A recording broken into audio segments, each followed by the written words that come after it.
അച്ഛാ, ഗോപികൃഷ്ണ, കണ്ണപ്പമ്മാവ വന്നിരിക്കണോ, വന്നിരിക്കണോ, എഴുത്ത് വന്നിരിക്കണോ. കലക്കാതെ കാര്യം പറ. ഞാൻ അങ്ങോട്ട് വന്നോട്ടെ. ഹരീഷ്ണ വരുന്നുണ്ട്. അവൻ ഇങ്ങോട്ട് മാറ്റം കിട്ടിയത്രേ. അതേതായാലും നന്നായി. അല്ലെങ്കിലും അവന് നമ്മളെ പിരിഞ്ഞിരിക്കാൻ പ്രയാസമാ ചെബി. അമ്മയുടെ അസുഖം എങ്ങനെയുണ്ട്? മറുപടി വൈകിയത് എനിക്ക് അസുഖവും ഒക്കെ ആയിരുന്നു. എപ്പോഴാ കണ്ണപ്പ അവൻ വരുന്നത്? അത് തന്നെയാ ഞാനും തപ്പുന്നത്. അവനിൽ എഴുതിയ തീയതി കുളത്തിൽ വീണ് പോയെന്നാ തോന്നുന്ന മച്ചമ്പി. അയ്യോ, നിന്നോട് ആര് പറഞ്ഞത് നനയ്ക്കാൻ? അവൻ വരുന്നു എന്നറിഞ്ഞപ്പം, അല്ല, ആ വീട്ടുവേലയ്ക്ക് അമ്മയെ സഹായിക്കാൻ ഒരാളെ കൊണ്ടുവരുന്നു എന്നറിഞ്ഞപ്പോ ഉണ്ടായ ആവേശത്തിൽ ഞാൻ ചാടിപ്പോയതാണ് അച്ഛാ. വന്നതൊന്നും പോരാഞ്ഞിട്ട് ഇനിയിപ്പൊ അവൻ ആരെയാണോ ഇങ്ങോട്ട് കെട്ടിയെടുക്കുന്നത്? ആണോ പെണ്ണോ? അതേ ഉള്ളൂ ഇപ്പൊ ഒരു മാർഗം. അവിടെ അമ്മയ്ക്ക് അകത്തൊരാളെ ആവശ്യമാണ്. ഈ പവിഴത്തെ ആ വേഷത്തിൽ നിന്ന് കൊണ്ടുപോകും. പിന്നെ വരുന്നൊക്കെ ദൈവത്തിന്റെ അനുഗ്രഹമായി കരുതി സമാധാനിക്കാം. എന്റെ തല കറങ്ങുന്നല്ലോ കുട്ടനായരെ. തന്റെ തലയല്ലേ കറങ്ങുള്ളൂ. എനിക്കിത് കേട്ടിട്ട് എന്റെ ദേഹം മുഴുവൻ കറങ്ങുന്നു. ആട്ടെ, പവിഴം എന്താ പറഞ്ഞേ? உங்க வீட்டுக்கு நீங்க மாத்திரம் போக போறது சொல்றதுக்கு தான் என்ன இங்க கூட்டிட்டு வந்தீங்களா? செத்தாலும் சரி, உங்களை விட்டு நான் இங்க தனியா இருக்க மாட்டேன். ഭാര്യയാണെന്ന് പറഞ്ഞ് നിന്നിപ്പൊ അങ്ങോട്ട് കൊണ്ടുവന്ന് അവരെ തൂക്കിക്കൊല്ലും. ദൈവം, എന്ത് പരീക്ഷണത്തിന് എനിക്ക് ട്രാൻസ്ഫർ കിട്ടിയത്? போன திரும்பி வருவீங்கன்னு என்ன நிச்சயம்? പവിഴം, ഞാൻ പറയുന്നത് வேண்டாங்க, என்ன விஷம் வேணாலும் போடுறேன், உங்க கூடவே வர்றேங்க. എന്നാലും താലി കെട്ടിയൊരു പെണ്ണിനെ വേലക്കാരിയാക്കുന്നത് ശരിയാണോ? എനിക്ക് വയ്യ, പേടിയാവുന്നു. உங்களுக்கு நான் வேலைக்காரி இல்லையே, தாலி கட்டின பொண்டாட்டி. என்னால தானே உங்களுக்கு இவ்ளோ கஷ்டம் வந்துச்சு. எது வந்தாலும் நான் சகிச்சுக்கிறேன்.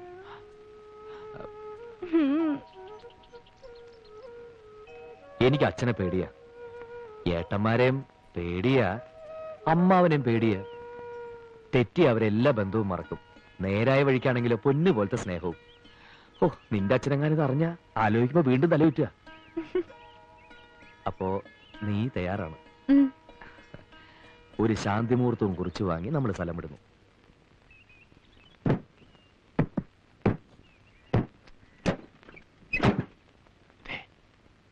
നീ ധൈര്യമായിട്ട് പോ. വല്ല കുഴപ്പം വന്നാൽ ഓടിയാ മതി. ശവത്തെ കുത്തരുത്. അതല്ലേ ഞാൻ പറഞ്ഞു. மழற தனியா போறோம்னு பயப்படுறியா? நாங்கெல்லாம் அடிக்கடி உன்னை வந்து பாத்துக்கிறோம். குட்டன் நாயர, நானும் மாப்பிள்ள கூட போலான்னு இருக்கிறேன். நீயும் வரல? ഓ, പിന്നെ നെഞ്ചിൽ പിടിച്ചു. കൈയിട്, കൈയിട്, വഴിയുണ്ടാക്കാം.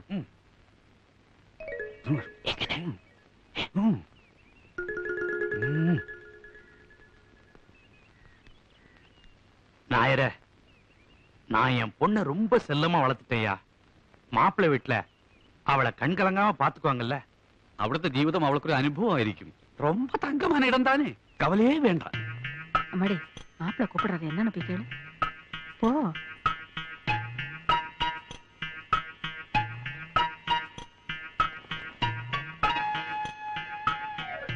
என்ன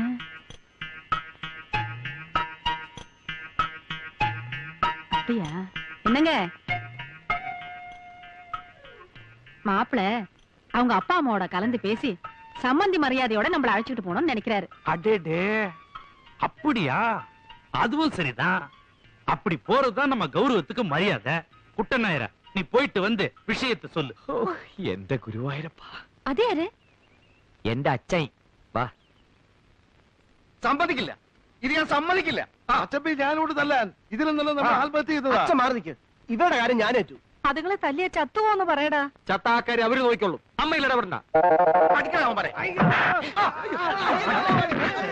ഓട്ടിച്ചു പോലും തെങ്ങുണ്ടായി ഓട്ടിക്കാൻ തുടങ്ങി. ഇന്ന്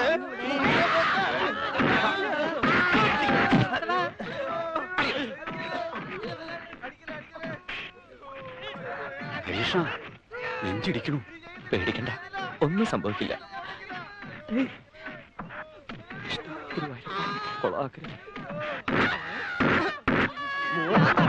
മേലേപ്പറമ്പ് കയറി ഓടിക്കാൻ തുടങ്ങി. ഇന്നൊക്കെ ഹരീഷ്ണം വന്നു. അമ്മ, ഹരീഷ്ണം വന്നു. മോനെ, എന്തായിരുന്നു ഇവിടെ ബഹളം? ഞാനാകെ പേടിച്ചുപോയി. കള്ളത്തരം കാണിക്കുന്നവരോട് ഒരിക്കൽ ക്ഷമിച്ചാൽ അവൻ 10 തവണ വീണ്ടും കക്കും. ഇത്തവണ യുവമാരെ കെട്ട തേങ്ങയല്ല, നല്ല അസല തെങ്ങും തയ്യ. ഒരൊറ്റ കള്ളനോടും ഒരു കാലത്തും ഈ വീട്ടിലുള്ള ഒരാളും ക്ഷമിക്കുകയല്ല.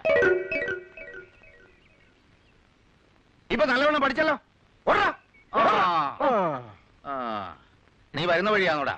അതെ.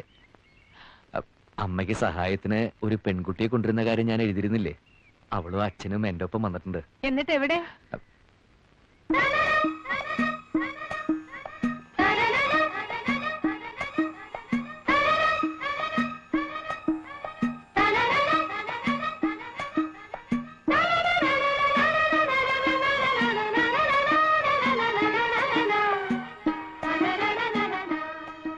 നല്ല തറവാട്ടി പറഞ്ഞ കുട്ടി അല്ലേ? എനിക്ക് തോന്നുന്നില്ല. ലക്ഷണം കൊണ്ട് നല്ലതാ മച്ചമ്പി. ഇവൻ അന്യനാട്ടിൽ താമസിച്ചു വന്നതല്ലേ? ഐശ്വര്യം പോയിട്ടില്ല, കൂടിയിട്ടേ ഉള്ളൂ. നിന്റെ പേരെന്താ പെണ്ണേ? പവിഴം. നീ എന്ത് ജാതിയാ? അല്ല, മലയാളത്തിൽ പറഞ്ഞാൽ അവൾക്ക് പെട്ടെന്ന് മനസ്സിലാവില്ല. പഠിച്ചു വരുന്നല്ലേ ഉള്ളൂ. അല്ല, പഠിക്കാനുള്ള തയ്യാറെടുപ്പ് അങ്ങനെ. ഞാൻ കണ്ണപ്പൻ, ഹരികൃഷ്ണന്റെ അമ്മാവനാണ്. അവൻ ജയകൃഷ്ണൻ, ഇവൻ ഗോപികൃഷ്ണൻ. ഞാനവിടുത്തെ കാര്യം. ഹരിയുടെ അച്ഛനമ്മയൊക്കെ മനസ്സിലായല്ലോ. ആരായാലും എന്താ, അവർക്ക് ഇവരെയൊക്കെ ഒന്ന് പരിചയപ്പെടുത്തി കൊടുത്തോടാ കൊശവാദിനൊക്കെ. കുട്ടിയുടെ അച്ഛനാണല്ലേ? എന്താ പേര്? എൻ പേര് ദുരൈസ്വാമി. ആ. എനിക്ക് കൊഞ്ചം മലയാളം അരിയും. ഓ, എടാ ഗോപി, ഈ കർപ്പൂരം ഒന്ന് കത്തിച്ചേടാ. പല സ്ഥലത്തും പോയി പലതും സംഭവിച്ചിട്ടല്ലേ എന്റെ മോൻ വന്നിരിക്കുന്നത്. സകല ദൃഷ്ടിദോഷങ്ങളും എന്റെ മോനീന്ന് പോട്ടെ.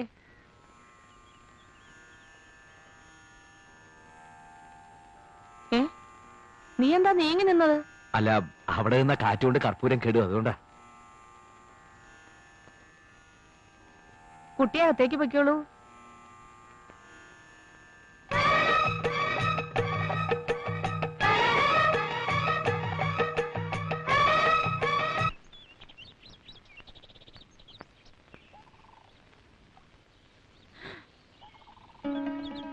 கடவுளே, நிறைய தண்ணி இருக்கே.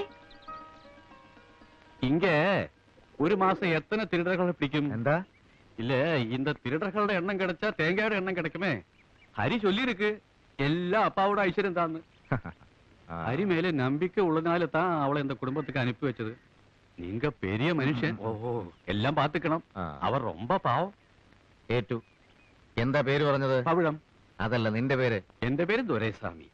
എന്ത് സ്വാമി ആയാലും അവിടെ കാര്യം ഞാൻ ഗവനിച്ചോളാം. ദാ പോരെ? മതി. ഹരി ശമ്പളത്തെ പറ്റി വല്ലതും സംസാരിച്ചോ?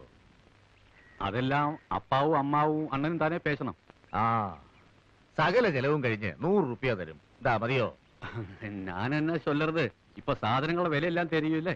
അറിയില്ല, അറിയാനായി. ഞാനൊന്നും വാങ്ങാറില്ല, ഒക്കെ ഇവിടെ കൃഷിയാ. അപ്പോ അലക്കാനും കുളിക്കാനും സോപ്പ്, പാം ഓയില്, മണ്ണെണ്ണ എല്ലാം കൃഷിയാ? ഒന്നും വാങ്ങരുതില്ല? ഒന്നും വാങ്ങാറില്ല, ഒക്കെ കൃഷിയാ. ദാ ഈ കോണം വരെ. എന്താ? இதுதான் അമ്പലത്തരം. എനിക്ക് സന്തോഷാச்சு. എന്താ പ്രശ്നം கிடையாது. അപ്പൊ ഞാൻ പുറപ്പെട്ടുമാ? പുറപ്പെടാൻ വരട്ടെ. അതിനു മുമ്പ് ഇത്തിരി ഊണ് കഴിക്കുക, ഒരു ഉഷാറ് വരും. നിറച്ചു കഴിച്ചോളൂ കുട്ടി. എനിക്ക് തീരെ വയ്യ. കറിയൊക്കെ പേരിനേ ഉള്ളൂ. എവക്ക് എങ്ങനെ വെപ്പ് പണിയൊക്കെ വശമുണ്ടോ? കൊഞ്ചം കൊഞ്ചം അരിയും. ഇനി എല്ലാം അമ്മ കയ്യിലെത്താൻ. എന്നാലും അടുക്കളയിൽ കയറണ്ട, പുറം പണി എടുത്താ മതി. അത്യാവശ്യം അകത്തെ പണിക്ക് എന്നെ സഹായിച്ചാ മതി. ഞാൻ പറയുന്ന മനസ്സിലാവണുണ്ടോ? ശുദ്ധവും വൃത്തിയൊക്കെ ഉള്ള ആളല്ലേ? മാസത്തിൽ 7 ദിവസം പുറത്തു തന്നെ കിടക്കണം. അതിവിടെ നിർബന്ധ. പരിഷ്കാരം ഒന്നും വേണ്ട. എന്റെ ഭഗവാനെ.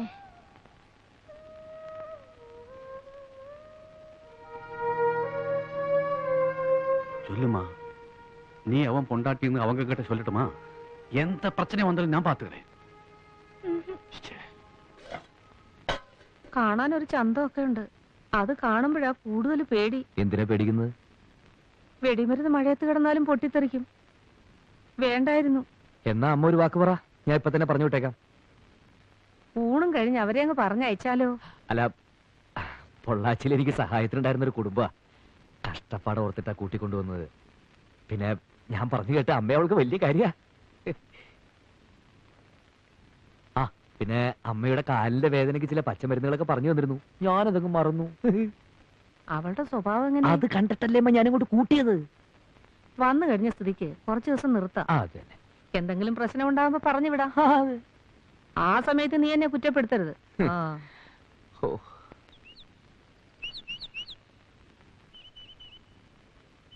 നായരെ,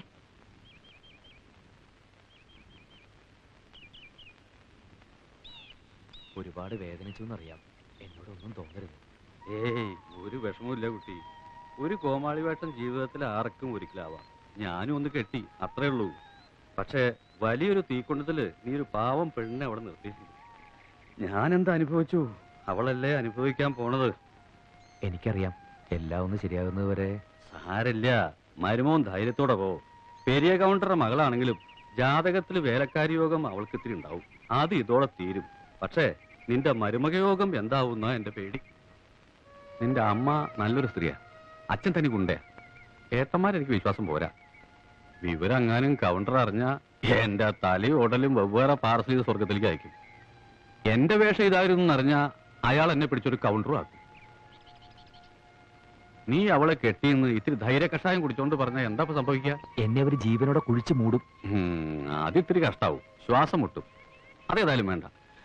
നല്ല പവിഴം പോലത്തെ ഒരു പെണ്ണ്, അതിപ്പോ കരയാണോ ചിരിക്കുകയാണോ എനിക്ക് മനസ്സിലാവാത്ത.